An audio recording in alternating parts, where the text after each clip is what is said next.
All right, we're going to talk about the black and white adjustment. Here's an additional option here. So if I select two images, you can see both of these are kind of similar in when and where they were photographed. There's an auto sync option here. So this little switch will then turn these into auto sync. So if I click those as an auto sync, so now when I adjust, say, exposure, both of these images are getting the same adjustment. So that's an additional way of applying development settings to multiple images. So you can kind of see how that works. But let's go into the black and white settings here. So if I click on this black and white option under the treatment, you can see by default it just turns everything to black and white.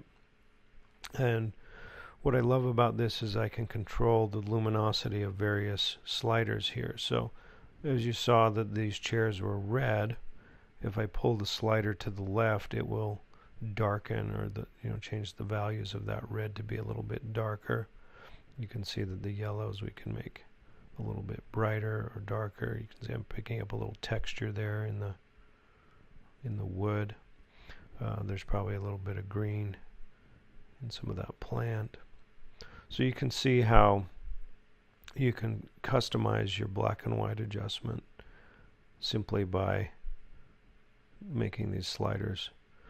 And I think that's really helpful in getting a better black and white conversion. It'll give you better values and tones and just make your images pop a little bit more. You can see here in this example here, it's taking a minute to pull that up. Here we go. So the blue sky on this one, let's change that so you can see what that's going to do. So again, we change our treatment to black and white. And you can see if I pull the aqua and the blue down or to the left on the slider, it really will darken the sky a little bit. You can see that it's just interesting where some of these values are. There's more orange than red in those bricks. So that can be an additional thing.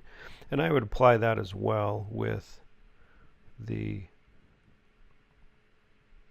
basic settings. So you can kind of see how that works. So if we wanted to increase contrast and maybe pull the highlights down a little bit. So a custom black and white setting. So always think about things that we're adjusting here. We can also, we're going to need some basic adjustments as well. So those sliders are available to you. You also have this option here. So this is just dragging in the photo. So if I click on that, you can see it's highlighted when it's white. I can then click here and then move up or down, and you can see how that affects the image. So if you wanted to think about it, it's just like, oh, I want to target just this value here. It'll kind of find those values. And you noticed on that last one, it's grabbing both the yellow and the orange because that area is made up of those. And these are primarily the blue option. So that gives you some other options that are visual that are better sometimes to just be able to see it rather than think about these things. So if that helps you make your